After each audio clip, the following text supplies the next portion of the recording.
दोस्तों, बड़े बड़े क्रूज और कार्गो जहाज इंजीनियरिंग का एक बेमिसाल नमूना होते हैं। मैं अपनी आवाज के सहारे बस आपको एक बहुत छोटा सा अंदाजा दे सकता हूं कि ये कितने बड़े हो सकते हैं। और आपने टाइटैनिक का नाम तो सुना ही होगा। अब जरा टाइटैनिक की फोटो को देखिए और आज के जमाने में मौजूद बड़े बड़े क्रूज जहाजों को देखिए। आसान भाषा में मैं कहूं तो ये चलता फिरता शहर होते हैं। अब जितने बड़े ये होते हैं उतना ही बड़ा इनका दाम होता है। इसलिए अगर कुछ भी गलत होता है या फिर इनके साथ कोई हादसा होता है तो होने वाला नुकसान हमारी सोच से भी परे होता है। कमाल की बात यह है कि हर साल ना जाने कितने ही ऐसे एक्सीडेंट्स होते हैं, कोस्टा कॉनकॉर्डिया से लेकर कार्निवल क्रूज तक। आज आप ऐसे ही एक्सीडेंट्स देखने वाले हैं जिसमें बहुत छोटी सी गलती से खरबों का नुकसान हुआ। अगर आपको ये वीडियो थोड़ी सी भी पसंद आए तो प्लीज इस वीडियो को लाइक जरूर कीजिएगा।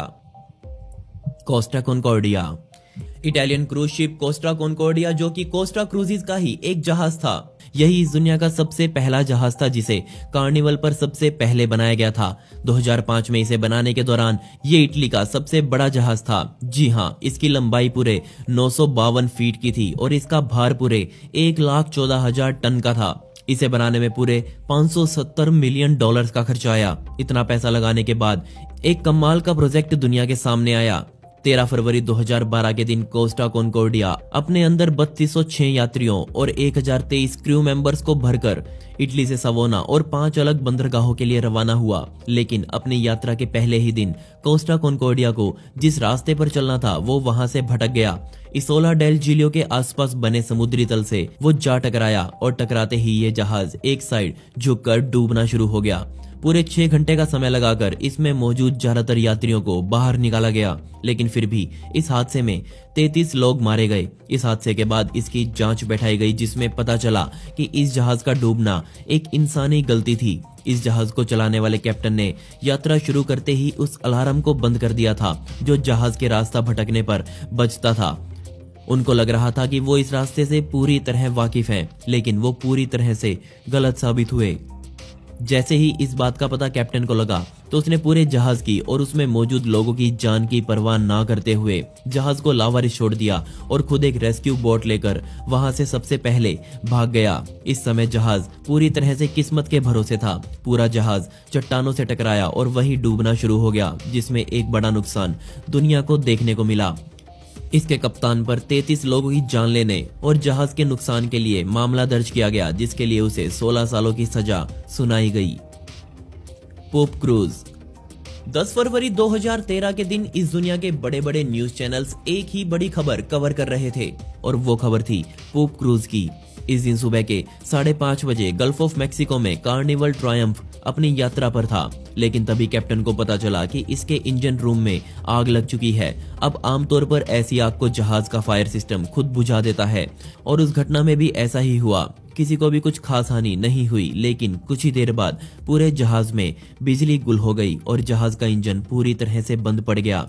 ये 900 फीट लंबा जहाज समुद्र में अब सिर्फ किस्मत के हवाले था, लेकिन अभी तो समस्याओं की सिर्फ शुरुआत हुई थी। इतनी ही देर में जो मलमूत्र वाला खराब पानी जहाज में मौजूद था, पता नहीं क्यों पर उसने बैक मारना शुरू कर दिया और सभी पैसेंजर्स के कमरों में धीरे धीरे ये पानी भरने लगा, जिससे सबसे पहले तो लोगों में बीमारी फैलने का खतरा बढ़ा। इसी वजह से इस जहाज को पोप क्रूज कहा जाने लगा। उसमें मौजूद लोग इधर उधर भागने लायक नहीं बचे थे। हर जगह गंदा पानी, मलमूत्र, सड़ता हुआ खाना और सड़ते हुए लोग मौजूद थे। इस जहाज की 4 दिनों की यात्रा अब 8 दिनों में बदलने वाली थी। धीरे धीरे बचाव करता नावें लोगों को उसमें से बाहर निकालने लगी और उन्हें एलाबामा के सुरक्षित स्थानों पर पहुंचाया गया। इस घटना के एवज में यात्रियों को न सिर्फ लाखों डॉलर्स का मुआवजा दिया गया, बल्कि पूरे जहाज को फिर से साफ करना और सैनिटाइज करने में ही कई मिलियन डॉलर्स का खर्चा आया। SS मोरो कासल, जब गलतियों की शुरुआत होती है तो लगातार सब कुछ गलत ही होता रहता है और यही कहानी है वॉयेज के SS मोरो कासल की। ये एक जहाज था जो निरंतर क्यूबा के हवाना और न्यूयॉर्क के बीच ट्रिप्स लगाता रहता था। इसकी कहानी सच में दिल दहला देने वाली है। 5 सितंबर 1934 के दिन ये जहाज हवाना से चलने को तैयार था और 6 सितंबर के दिन ये समुद्र के बीच में अपनी यात्रा कर रहा था, लेकिन तभी इस जहाज के सामने घने बादल और तेज हवा आ गई। अगली सुबह होते होते मौसम और डरावना हो गया। अब जहाज के लिए ये संकेत था उसके साथ कुछ गलत होने वाला है। एक साइक्लोन कभी भी बनकर जहाज पर हमला कर सकता था। उस शाम कैप्टन ने खाना खाया और थोड़ी ही देर बाद उन्हें पेट दर्द महसूस होने लगा और उसके कुछ समय बाद कैप्टन की हार्ट अटैक की वजह से मौत हो गई। लेकिन किस्मत से जहाज पर अभी भी ज्ञानी लोग मौजूद थे। आधी रात में जहाज के स्टोरेज लॉकर ने आग पकड़ ली और सिर्फ 20 मिनट के समय में ही ये आग पूरे जहाज पर फैल गई। इस आग में जहाज की सारी तारें और यहाँ तक कि हाइड्रोलिक लाइंस तक जलकर राख हो गई। अब सिग्नल भेजने के सभी यंत्र बंद हो चुके थे, जिस वजह से मदद भी नहीं मांगी जा सकती थी। 12 में से 6 लाइफ बोट्स में यात्रियों को ठूंसकर सुरक्षित जगह भेजा गया, लेकिन अभी भी 80% लोग जहाज पर मौजूद थे और ये वो लोग थे जिनको ये तक नहीं पता था कि जहाज पर मौजूद जान बचाने वाले सामान को किस तरह से इस्तेमाल किया जाता है। और जैसे ही जहाज डूबना शुरू हुआ, लोग भी उसके साथ डूबते चले गए। बचावकर्ता टीम को इस हादसे की बहुत देर बाद खबर मिली और बहुत कम लोगों को बचाया जा सका। पूरी तरह से डूबने के बाद ये जहाज लहरों की मार खाते हुए एस्बरी पार्क न्यू जर्सी के किनारे आ पहुंचा, जहां ये कई महीनों तक इस हालत में खड़ा रहा, जिसके बाद इसे वहां से उठाकर कबाड़ में बेच दिया गया। जहाज पर मौजूद 549 में से 135 लोगों की जान इस हादसे में चली गई थी। RMS Titanic. इस दुनिया में कोई भी जहाज इतना फेमस नहीं है जितना RMS टाइटैनिक आज भी है। इसका सबसे बड़ा कारण था इसकी खूबियां। ये अपने समय में पूरी दुनिया में एकमात्र सबसे शाही जहाज था। इसे सबसे तेज जहाज भी माना जाता था। 11 अप्रैल 1912 के दिन साउथहैम्पटन से इस जहाज की यात्रा शुरू हुई और उस समय ये जहाज सबसे तेज अटलांटिक ओशन को पार करने का रिकॉर्ड बनाना चाहता था।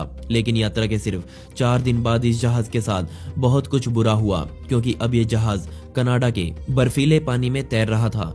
14 अप्रैल के दिन टाइटैनिक को आगे बर्फ होने की 6 चेतावनियां मिली और उसी रात लगभग 11:40 पर कैप्टन को आगे एक बहुत बड़ा बर्फ का पहाड़ दिखाई दिया। 22 नॉट्स की रफ्तार पर चलते हुए ये जहाज अब जल्दी से मुड़ नहीं सकता था और अगर मुड़ने की कोशिश भी करता तो भी इतना नहीं मुड़ पाता जिससे वो आइसबर्ग से टकराने से बच सके। और फिर आइसबर्ग और टाइटैनिक के बीच टक्कर हुई और सिर्फ 2 घंटे 40 मिनट में पूरा टाइटैनिक जहाज समुद्र में समा गया। इस जहाज के डूबने पर पूरी दुनिया ने विश्वास ही नहीं किया, क्योंकि सभी लोग इसे अमर मान रहे थे। लेकिन इसके डूबने के बाद सबको पता चला कि कुछ भी सुरक्षित नहीं हो सकता। इस जहाज पर बेशक कई लाइफ बोट्स मौजूद थी, लेकिन वो इतनी नहीं थी कि वो सभी यात्रियों को बचा सके। अब क्योंकि उस समय इस जहाज पर 2224 लोग सवार थे, इस पर मौजूद 20 बोट्स सिर्फ 1180 लोगों को ही बचा सकती थी। बेशक इस जहाज पर 68 लाइफ बोट्स को रखा जा सकता था, लेकिन कोई भी उन बोट्स पर खर्चा नहीं करना चाह रहा था। ना सिर्फ ये कि टाइटैनिक डूबा, बल्कि ब्रिटेन का वो सपना भी डूब गया जिसे सोचकर ये जहाज बनाया गया था। इसके अलावा वो सपना भी टूटा जिसमें इसे सबसे तेज अटलांटिक ओशन को पार करना था। पैसिफिक सन। एक नाव के सहारे समुद्र को पार करना हमेशा से ही जानलेवा माना जाता रहा है, क्योंकि समुद्र हमेशा उफान पर रहता है। लेकिन कई बार ट्रिप सिर्फ खतरनाक नहीं बल्कि जानलेवा भी बन जाता है। सन 2008 में पैसिफिक सन नाम का ये जहाज एक भयंकर तूफान में फंस गया। ये जहाज उस समय न्यूजीलैंड के तट से पूरे 400 मील दूर था। उस समय इस जहाज पर 1730 पैसेंजर्स और 671 क्रू मेंबर सवार थे। 8 दिनों की सफल यात्रा करने के बाद ये जहाज वापस ऑकलैंड आने को तैयार था। रात के समय लोगों को खाना दिया गया, लेकिन जल्दी ही हालात बदलना शुरू हो गए। बड़ी बड़ी लहरें उठने लगी जो सीधा पैसिफिक सन को टक्कर मार रही थी। कैप्टन ने इस जहाज को तूफान से दूर ले जाने की कोशिश करी। बहुत से लोगों ने बताया कि जब ये जहाज घूमा तब वो फर्श पर आ गिरे थे। अब क्योंकि ये जहाज पूरी तरह से तूफान में फंस चुका था, इसलिए जहाज पर मौजूद हर सामान इधर उधर डोल रहा था। इस वजह से कई यात्री घायल हुए।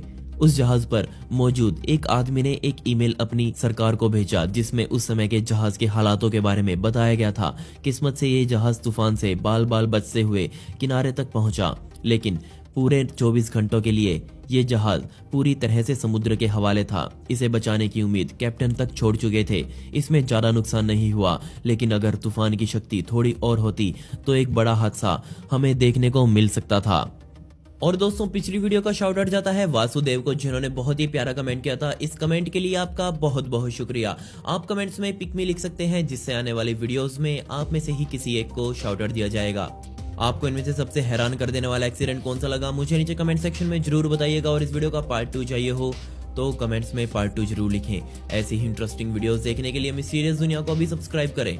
मिलते हैं अगली वीडियो में। ये वीडियो देखने के लिए धन्यवाद।